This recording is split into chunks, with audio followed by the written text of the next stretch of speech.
زمزم کے جہاں سے زمزم نکلتا اس کے قریب ہی درخت کے نیچے اسماعیل علیہ السلام تیر بنا رہے تھے. باپ کو دیکھتے ہیں، ملاقات ہوتی ہے، بڑا راز و نیاز ہوتا ہے، گرم جوشی سے ملاقات ہوتی ہے. اب ابراہیم علیہ السلام کہتے ہیں بیٹا مجھے اللہ تعالیٰ نے ایک کام کا حکم دیا ہے، کیا آپ میرا تعاون کرو گے؟ بیٹا کہتا ہے ابا حکم کریں، کیا کام ہے؟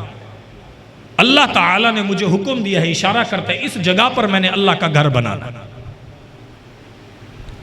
پھر اللہ تعالیٰ قرآن کے اندر تذکرہ فرماتا ہے وَإِذْ يَرْفَعُ إِبْرَاهِيمُ الْقَوَاعِدَ مِنَ الْبَيْتِ وَإِسْمَعِيلُ رَبَّنَا. پھر وہ یہ جب بیت اللہ کی تعمیر کر رہے تھے، یعنی وہ اینٹ اٹھا کے لاتے تھے اور یہ لگا دیتے تھے، اور پھر ابراہیم علیہ السلام اور ان کے بیٹے اسماعیل پیغمبر یہ گھر کی تعمیر کر رہے تھے اور یہ دعا کرتے جا رہے تھے ربنا تقبل منا انک انت السمیع العلیم.